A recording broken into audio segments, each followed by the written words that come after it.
వస్తానండి అని చెప్పి ఇద్దరు అనుకుంటాం. తిరిగే రోజు కూడా ఏదో ఫోన్ చేస్తే సాయంత్రం వస్తాను లోపల కొన్ని యాక్టివిటీలు ఇచ్చాను.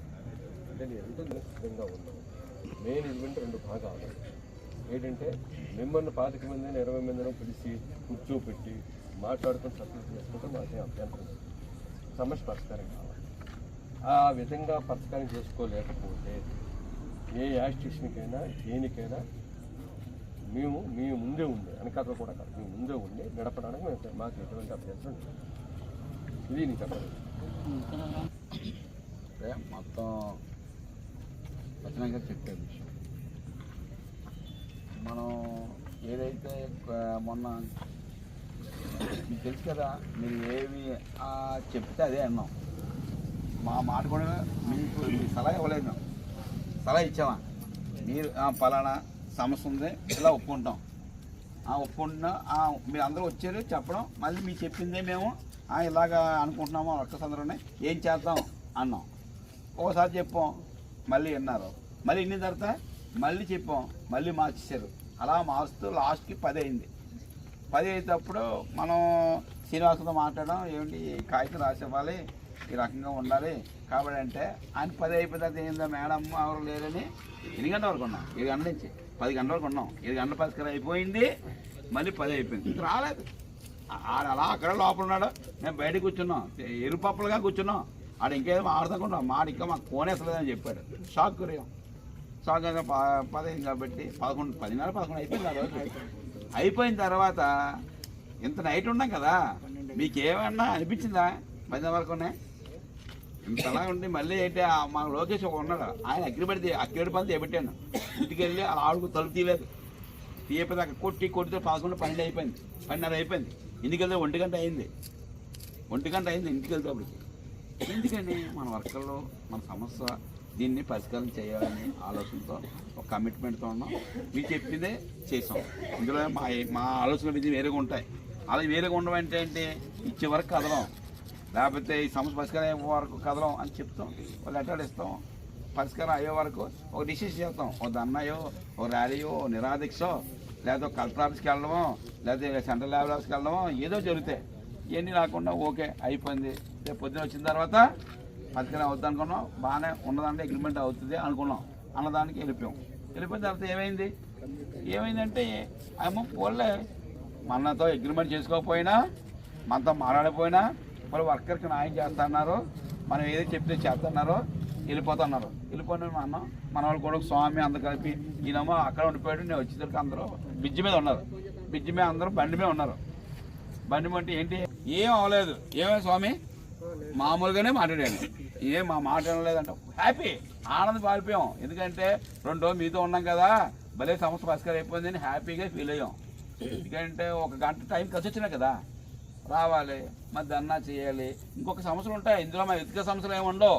అప్పటికే ఆ రైల్వే కంపెనీయో ఏ కంపెనీ గొడవ జరుగుతున్నాయి, అక్కడ వర్క్ సమస్య. ఇందులో మా వ్యక్తిగతంగా ఇంట్లో పడుకునే మనుషులు కూడా కాదు, అర్థంగా నేను. కాబట్టి అయిపోయింది కదా అమ్మాయి అనుకున్నాం. అయిన తర్వాత ఏమైంది, మామూలుగా వెళ్ళిపోయారు. మళ్ళీ మీకు చెప్తున్నాను, మళ్ళీ ఇంకొక జీతం పడాలి కదా, పడ్డాగా మరుసటి పొజిషన్ లేదు చాలామందికి, మీకు గుర్తుంటుంది. పడలేదు అండి తర్వాత పడ్డని చెప్పారు. మళ్ళీ దీపావళికి ముందు అందరికీ ఫోన్ చేశాను, 100 మందికి, శ్రీనివాస్ కానీ నాయుడు కానీ 100 మంది పేర్లు ఉండాలి. వాళ్ళందరూ ఫోన్ చేస్తాం, ఇంకా పడలేదన్నారు. ఇక పేపర్ ముందు రోజు పడ్డాయని మళ్ళీ చెప్పారు. ఓకే అయిపోయింది. అయితే ఇంక ఎలా కంటిన్యూ అవుద్దాం అనుకున్నాం. మళ్ళీ మొన్న నుంచి మరి స్టార్ట్ అయింది, 15వ తారీఖు నుంచి. మాకు పడలేదండి, మాకు పడలేదండి, మాకు పడలేదండి. మొత్తం అందరూ కూడా ఉద్యమం చేద్దాం ఉన్నాం. ఒకే చెప్పే మాట ఏంటి, మనం ఆలోచించుకుని ఓ నిర్ణయంకి వద్దాం. నిర్ణయంకి వస్తే నిర్ణయం రావడం అంటే ఏంటి, మళ్ళీ కూర్చుని ఒక లెటర్ ఇవ్వాలి కదా. మీరు ఏదైతే మీరు ఇచ్చారో హామీలు, ఈ హామీ ప్రకారంగా మీరు ఇవ్వలేదు కాబట్టి రేపు నుంచో మనం సమ్మెకి వెళ్తామో, మేము ఉద్యోగంలో రాసేవాళ్ళు కదా లెటరు, మనం ఇచ్చామా అంటే ఇలా చేస్తే టైం ఉంది కదా. ఇప్పుడు కూర్చుని రండి రాంబాబు వచ్చినా గారు లెటర్ రాద్దామంటే వస్తాం కదా, రాకుండా మీరే మానేశారు. ఇలాగా అయితే చట్టం వ్యతిరేకం కదా. మనం ఒక ప్రజాస్వామ్యంలో ఉన్నాం, మనకు కూడా హక్కులు ఉన్నాయి. హక్కుల్లో ఏమైనా ఆట కలిగితే మేము గొడవ పడడం మాట్లాడగలం. మీరు మాట్లాడేసి మీరే నిర్ణయం చేసుకుంటారు, మీరే వెళ్ళిపోతారు, మీరు వచ్చేస్తారు. ఏంటిది ఈ రకంగా చేస్తే దానివల్ల ఏంటి లాభం? కూర్చొని రండి అంటే ఏమైపోయింది? సత్యనారాయణ గారు నేను అవసరం లేదు, సత్యనారాయణ గారు రమ్మనండి, రమ్మని కూర్చోబెట్టి మేము ఇలా అనుకున్నామని చెప్తే ఏమైంది? ఇలా కూర్చున్నారైతే అబ్బే కూర్చున్నాకే రెడీ లేరు, మీరు రమ్మంటే రారు. రమ్మని ఎక్కడికి రావద్దు, కూర్చుని ఇలా చేద్దాం అనుకుంటే ఏమైపోయింది అని అంటున్నాను. డౌట్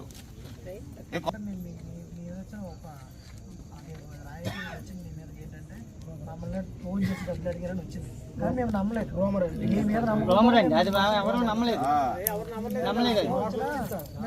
మునిగిపోయిన అయితే మీరెందుకు మాకు వచ్చేస్తారు? అది మాకు అందరికీ తెలుసు. అది ఓకే, తర్వాత ఉండండి గురుగారు మాట్లాడండి. చాలా మంది తెలుసు ఇక్కడ, కానీ మేము నమ్మలేదు. విషయం ఎందుకంటే వాళ్ళు ఫోన్ చేసి అంత సీన్ లేదు, వ్యవహారం లేదు, విషయం అంత అవసరం లేదు. వాళ్ళ ఫోన్ మా ఫోన్లో ఎత్తారు వాళ్ళు ఏమన్నా అని చెప్తాను. విషయం ఏంటంటే ఆ రకంగా మనం కరెక్ట్గా ఓ ప్లాన్ ప్రకారంగా ఓ రకంగా వెళితేనే సమస్య పరిష్కారం అవుతుంది. పరిష్కారం అవ్వాలంటే ఇప్పటికైనా మనం మించిపోయలేదు. మనం అనుకున్న ప్రకారం ప్లాన్ ప్రకారంగా వెళ్తే ఉపయోగం ఉంటుంది. దానికి ఓ రకం చెప్పాలంటే ఏదో కమిషన్ ఇచ్చి కదా లెటర్ ఇచ్చిన తర్వాత మనం కూడా రాతపూర్వకంగా ఉండాలండి. ప్రతిదీ రాతపూర్వకంగా మాకు ఈ డిమాండ్స్ ఉన్నాను, కనీసం ఆ డిమాండ్స్ పెట్టడానికి మేనేజ్మెంట్ కూడా ఇవ్వాలి. ఇప్పుడు లేబర్కి ఇచ్చాం కదా, అదే కాపీ మేనేజ్మెంట్ కూడా రేపిద్దాం. ఇచ్చి వీటి మీద చర్చించాలి, వీటి మీద అడగాలి అనే ఆలోచనతో మనం గట్టిగా అడుగుదాం. ఆ రకంగా చేస్తే ఉపయోగం ఉంటుంది. ఇందులో మీరందరూ కూడా కలిసి ఐక్యంగా ఉంటే ఉపయోగం ఉంటుంది. ఇందులో ఇప్పుడు మేనేజ్మెంట్ మాట్లాడినా ఫోన్ చేసినా వర్క్ సమస్య కదా, వర్క్ సమస్య అంతేనా? ఇందులో మీతో మాట్లాడినప్పుడు వాళ్ళతో ఆలోచన పెడితే మాకేం వస్తుంది? మనం డబ్బులు వ్యవహారం అన్నది ఆఖరికే. ఇంకో విషయం, చాలా మంది తోటి ఫోన్ చేస్తారు. ఈ శ్రీనివాస్ ఎవరు ఉన్నారు కదా చేస్తాడు, ఆ ప్రజాశక్తి మేనేజర్ ఉన్నాడండి మాకు, లేకపోతే మేము ఎస్ఐపిలో విద్యాసంఘంలో ఉన్నామని అని చెప్తాడు. ಯಾವ విద్యాసంఘాన్ని ఏమన్నా ఉంటే ఉండొచ్చు, రకరకాలుగా ఉంటారు, రకరకాలు ఉన్నారు. అందరూ ఫోన్ చేస్తే ఇంక మనం ఎందుకు సిఐటిగా గాజువాకలో ఒక క్రెడిబిలిటీ ఉంది. ఏదైనా ఆఖరికి ఏ కంపెనీ అయినా గొడవ వచ్చినప్పుడు గొడవగానే ఉంటుంది. తర్వాత అయిపోయిన తర్వాత సమస్య వేరేగా ఉంటాయి. ఆహారం ఎవడ వ్యక్తిగత వ్యవహారం అది. కార్మిక సమస్యల మీద మాత్రం నిక్కచ్చిగా నిజాయితీగా ఉంటేనే పరిష్కారం అవుతుంది. ఇందులో బ్యాలెన్స్ ఉంటే అవ్వదు. ఇంకొక విషయం ఏంటి, మనం ఎవరైనా లీడర్స్తో ఫోకస్ అయితే వాళ్ళు తీసేస్తారని మనకు ఒక ఉంది. అది నిజం. ఎక్కడైనా ఏ మేనేజ్మెంట్ అన్నా ఆ రకంగా అటాక్ చేస్తుంది. ఈరోజు ఉదయం రైల్వే వ్యాగన్ కంపెనీ సంబంధించి ధర్నా చేస్తున్నాం. ధర్నా చేసిన తర్వాత గట్టి గొడవ పెట్టిన తర్వాత లోపలికి వెళ్ళిపోయారు. 10 మందిని ఆపేశారు. 10 మంది ఆపిస్తే ఇంక మొత్తం అందరిని ఆపేశాం. అక్కడే లోపలే ఎవడ పని అక్కడ ఆపేశారు. ఈ 10 మంది పెట్టుకుంటేనే అక్కడ పని చేస్తామని లోపల వాళ్ళందరూ ఆపే. కానీ ఏముంది, 10 మంది తీసుకుంటేనే పని అక్కడ కదిలేదు. అలాగ ఉంటుంది. కానీ ఇందులోని మన బలం, మన వ్యవహారం అందరూ ఐక్యంగా ఉంటే భవిష్యత్తులో మనం ముందుకెళ్ళడానికి అవకాశం ఉంది. అది కామ్రేడ్స్. దానివల్ల మనకున్న ప్లాన్ ప్రకారంగా మనం చేద్దాం. ఆ రకంగా చేస్తేనే ఉపయోగం ఉంటుంది. మీకు అందరూ మీరు ఏమంటారు? రమేష్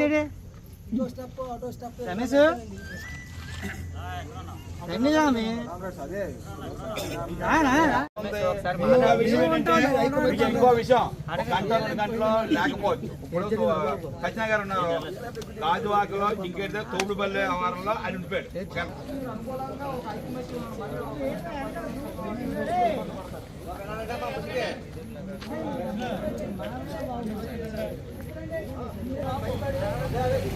ఎవరు నాయకత్వం చేస్తారు తీసేస్తాను. లాస్ట్ టైం కూడా మీకు చెప్పాను కదా, లాస్ట్ టైం కూడా అటువంటి వాళ్ళని ఎవరిని కూడా వద్దని కూడా చెప్పాను.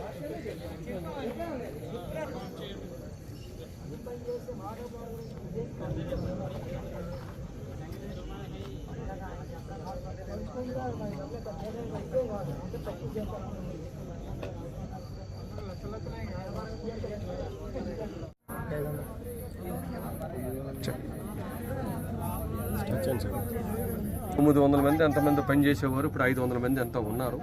ఇప్పుడు 300 మంది దాకా 300-400 మంది దాకా వచ్చే స్టాఫ్ కాకుండా. అయితే వీళ్ళకి కొంతమందిని క్వార్టర్స్ కూడా ఇచ్చారు, మీరు ఉండండి. దానికి అద్దె చెల్లించమంటున్నారు. ప్రతి నెల అద్దె కడుతున్నారు. వీళ్ళు కరెంటు బిల్లు కడుతున్నారు. కరెంటు బిల్లు అద్దెలు కట్టుకొని వీళ్ళు ఉంటున్నారు. వీళ్ళు హౌస్ అలవెన్స్ కూడా వీళ్ళకి ఇవ్వట్లేదు. అటువంటి ఇల్లు ఇప్పుడు బయటకు వచ్చి వీళ్ళు స్ట్రైక్ చేస్తున్నా కూడా జబర్దస్త్గా దాదాగిరి చేసి వాళ్ళు ఖాళీ చేయించాలి, రాత్రికే ఖాళీ చేయించాలి, ల్యాండ్ ఆర్డర్ ప్రాబ్లం రప్పించాలని మేనేజ్మెంట్ ప్రయత్నం చేస్తూ ఉంది. ఇటువంటి ప్రయత్నాలు చేసి ల్యాండ్ ఆర్డర్ ప్రాబ్లం చేసినట్టయితే దీనికి బాధ్యులు మీరే అవుతారు, కంపెనీ అవుతుంది. ఎవరైతే ఒక కార్మికులు ఉన్నారో వాళ్ళు తొలగించడానికి వీలు లేదని చెప్పేసి మేము డిమాండ్ చేస్తూ ఉన్నాం. అదొక భాగం.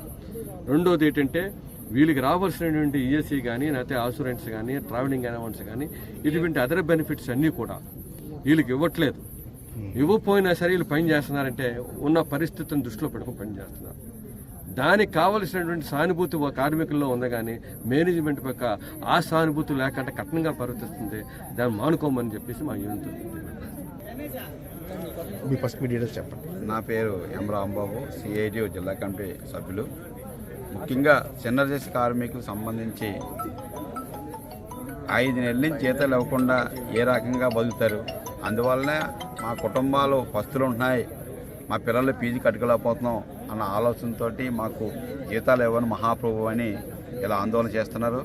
2 రోజులు ఆందోళన చేస్తే వెంటనే ఇమ్మీడియట్గా సమస్య పరిష్కరిస్తామని చెప్పడం జరిగింది.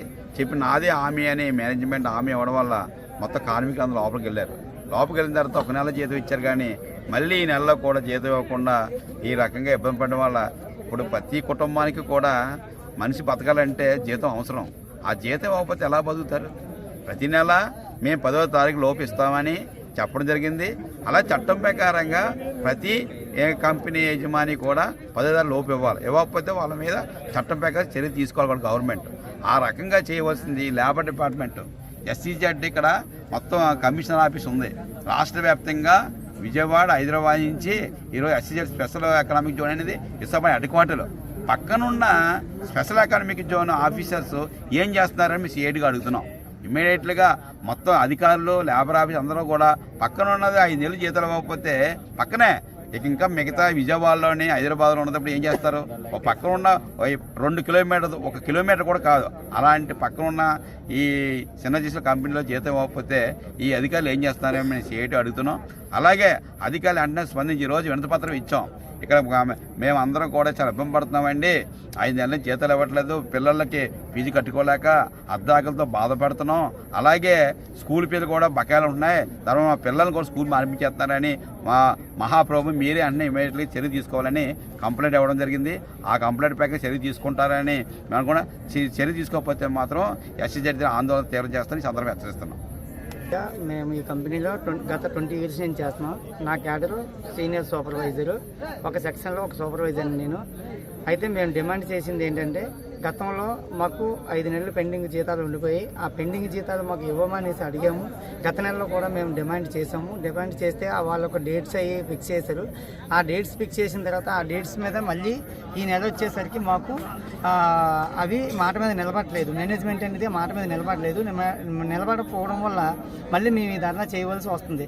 మాకు కావాల్సింది ఏంటి అంటే, మా పెండింగ్ జీతాలతో పాటు ప్రతి నెల ఏ డేట్ నుంచి ఏ డేట్కి శాలరీ చేస్తాననేది ఫిక్స్డ్ కావాలి. అలాగే గతంలో మేము ఏ బోనస్లు కానీ ఏమీ అడగలేదు. ఇప్పుడు వాళ్ళు చేసిన ప్రతి తప్పుకి మేము ఇప్పుడు ఒక డిమాండ్ చేసాం. మాకు రావాల్సిన బకాయిలన్నీ ఇప్పించమని మేనేజ్మెంట్ని మేము కోరుతున్నాం. దానికి కూడా వాళ్ళు స్పందించట్లేదు. అంతే సార్. ఈఎస్ఐ, పిఎఫ్ కూడా మాకు సక్రమంగా కట్టట్లేదు. అది కూడా మా కార్మికుల తరఫున సక్రమంగా జరిగేటట్టు చూడాలని మేము కోరుతున్నాం. దానికి మా మేనేజ్మెంట్ అస్సలు స్పందించట్లేదు. అంతే సార్, ఇంకా అంతకంటే ఏమీ లేదు. కొత్తగా ఉద్యోగస్తులను తీసుకొచ్చి మనకి క్వార్టర్స్ అనేది ఇచ్చారు. ఆ క్వార్టర్స్లో కూడా ఇప్పుడు వాళ్ళకి సరిగ్గా అలవెన్స్లు ఇవ్వకపోయి, ఈ జీతాలు ఇవ్వకపోయి ఇప్పుడు ఈ ధర్నాకి దివని చెప్పేసి వాళ్ళ మీద హెరాస్మెంట్ చేయడం జరుగుతుంది. అది కూడా జరగకుండా సక్రమంగా జరిగేటట్టు చూడమని మేనేజ్మెంట్ని కోరుకుంటున్నాం సార్. ఆ పౌండరీ డిపార్ట్మెంట్ చెప్పను. నా పేరు స్వామినాయుడు అండి. నేను 2016 సంవత్సరం నుంచి ఇక్కడ విధులు నిర్వహించడం జరుగుతుంది. గత 5 నెలల నుంచి ఇక్కడ బకాయిలు, అదే జీతాలు చెల్లించడం లేనందున చాలా తీవ్రమైన పరిస్థితులను ఎంప్లాయీస్ అందరూ కూడా ఎదుర్కొంటున్నారు.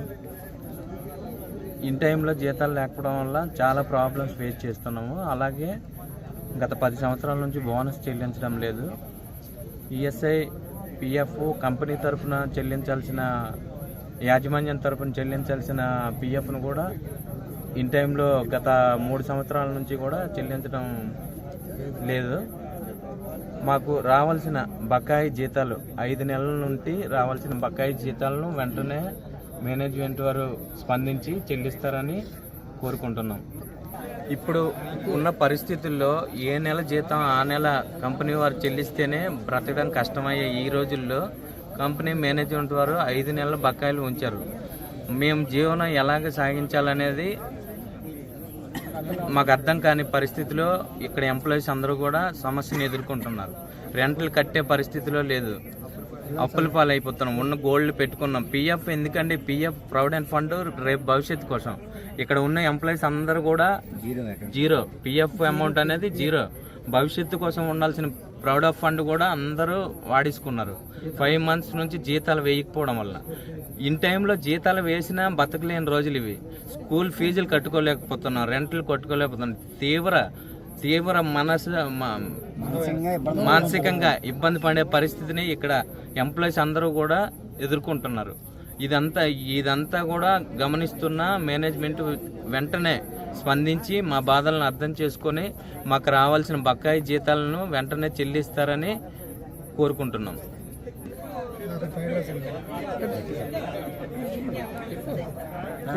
ఫ్రైడ్ రైస్ క్యాడర్ గ్రేడ్ 5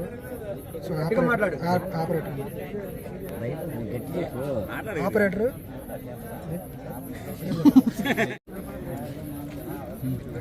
ఓకేనండి. నా పేరు నారాయణరావు అండి. నేను గత 14 సంవత్సరాల నుంచి సర్వీస్ కంపెనీలో పెయింట్ డిపార్ట్మెంట్లో జాబ్ చేస్తున్నాను. అంటే 14 సంవత్సరాలు జాబ్ చేసిన ఇటువంటి ప్రాబ్లమ్స్ మాకు గత కరోనా కాడి నుంచి ప్రారంభమైంది.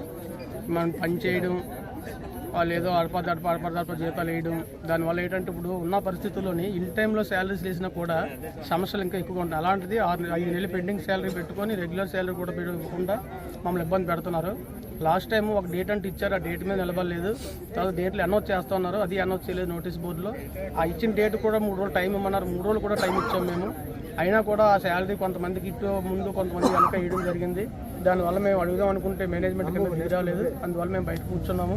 ఇప్పుడున్న పరిస్థితుల్లో ఎలా ఉందంటే పరిస్థితి బయట శాలరీలు ఇబ్బంది అయిపోవడం వల్ల స్కూల్ ఫీజులు కానీ, పిల్లలకి ఈ స్కూల్ ఫీజులు, బస్ ఫీజులు, ఇంట్లో కిరాణా, పాలు, బిల్లుల వల్ల మనం చాలా ఇబ్బంది పడిపోతున్నాం శాలరీ లేకపోవడం వల్ల. దయచేసి మా యొక్క బాధను అర్థం చేసుకొని మేనేజ్మెంట్ దిగొచ్చి మా యొక్క ఈ పాత బకాయిలు, శాలరీలు మాకు క్లియర్ చేస్తారని మేము కోరుకుంటామండి. స్టార్ట్ చేయండి. ఇప్పుడు ఇది ధర్నా చేయడానికి కారణం ఏంటంటే లాస్ట్ టైం ధర్నా చేసినప్పుడు మేనేజ్మెంట్ దిగొచ్చి మాకు ఒక శాలరీకి ఒక డేట్ కావాలని అడిగామండి.